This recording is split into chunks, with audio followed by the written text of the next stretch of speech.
If you've trained martial arts for any amount of time, you've undoubtedly heard the phrase practice makes perfect. Whether it be your coach saying it to you or a training partner, someone at some point has told you the way you get better at what you're trying to do, learn a punch, a kick, a submission, is just keep practicing. Practice makes perfect. And whilst this phrase is born of good intentions, I think sometimes it can be more harmful than good, because I don't think it's particularly accurate. I feel like it's missing something, and I want to talk about it a bit today because I think a lot of people fall into this trap when it comes to this idea. Now, obviously from the start, let me say I'm not telling you that you shouldn't be practicing. I'm just saying this idea that all you need to do is continue your practice and things will just magically improve. That's the bit that irritates me. The idea for this video actually came from being at a commercial gym last week and watching a guy work out on the punch bag. Now, I obviously have no background on the guy. I don't know if he trains or if he goes to a club or if it's just something he likes to do for a bit of additional cardio. But watching him work on this bag was really frustrating me, mostly because he just seemed to keep chopping and changing between what he was doing. One minute he was boxing, the next minute he was kicking, the next minute it was elbows. And I don't mean that he was transitioning between techniques, I meant it looked like he was changing styles and disciplines on a whim. And there was no real conscious effort to be actually honing anything or improving it. He was just darting between ideas almost randomly. And whilst I really do appreciate that art is subjective and I do count martial arts as an art form, he was doing a lot of very basic fundamental mistakes. Simple things from footwork to hand placement to guard, things that even I like to talk a lot about the low guard, and I like to talk a lot about being unorthodox, fighting out of a switch stance. These are all things that break the rules, but they come from a place of I understand the basics and then I manipulate them beyond that. This guy was just straight up doing it wrong. And in watching this guy hit this bag, I was thinking to myself, no matter how much this guy hits this bag, how long he stays on there, none of what he's doing is going to improve, because the simple art of practicing is not what's going to make perfect. In fact, the better way to put that sentence is probably practice makes permanent. Let's take a simple example of someone throwing a cross. So basic punch with the back arm, straight to the target, straight back to the guard. Now, if you're not doing that, as in that basic technique is not going straight to the target and straight back to the guard, you're, for example, punching and then dropping down to the hip, no amount of doing that is going to fix that and bring that hand back up to your chin. In fact, the only way that's going to be fixed is by some form of intervention. A coach, or watching the footage and realizing it, or a sparring partner giving you feedback. At some point, there needs to be something getting in between what you're doing, the practice, and then improving it in order to make it perfect. So what we should be saying to people is not practice makes perfect, but perfect practice makes perfect. We need to be practicing these techniques in the way that they are intended. And again, I'm not being a big stickler about staying to the basic fundamental rules. I'm all about innovation within martial arts, and I do believe that there's a lot that we still don't know and a lot that can be changed and adapted over time. But I am a believer that you need to learn and understand the basics before you start messing around with them. And I'll be honest, I'm actually not even a fan of the word perfect, because we all know that perfection is not something that's truly attainable.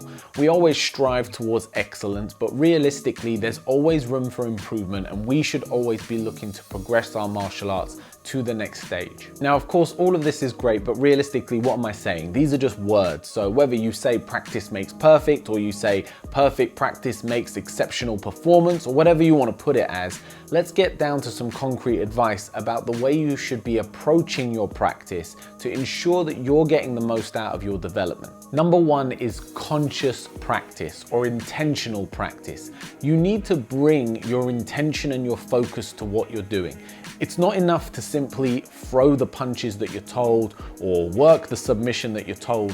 You need to be really actively engaged with what you're doing. This means you need to almost be hypercritical of yourself. I don't mean as in crap on yourself and tell yourself how rubbish you are, but what I do mean is you always want to be analyzing the technique. And if you don't feel like you're in a position in order to do so, then you need to find someone who is. And this is where part 2 comes in, which is get yourself some feedback. Now, ideally, good feedback is coming from a good coach, someone who can take what took them 10 years to learn and distill it down into a lesson or a sentence or a drill that you can work and learn in a fraction of the time. That's the beauty of great coaching. It's not that you get to a different finish line, it's that you can get to that line a lot earlier than they did. And then, because you've got all that time remaining, you have the potential to go further than they ever did. This is how martial arts truly evolves. You get a person who learnt the martial art the hard way.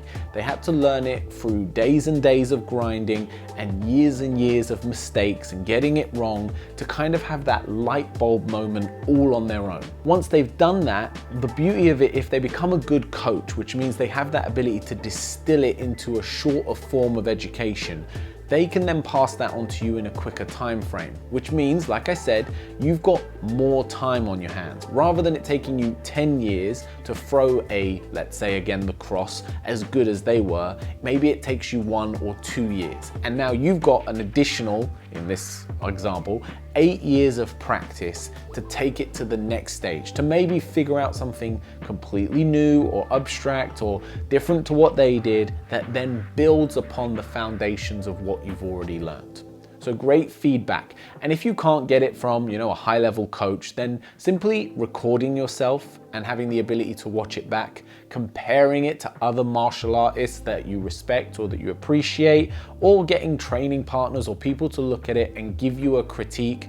All of this is really important because a lot of the time our own eyes trick us, and especially when we're looking at it from that first person point of view, you just won't even see or notice the mistakes that you're making. And finally, and this is a little further down the line, but do try to start to teach. Now be careful, because what I don't want you doing is going out and teaching something that you don't truly understand or that you don't have a depth of knowledge about, and therefore you're just going to teach it wrong, and then you're basically going to exacerbate the problem to more people.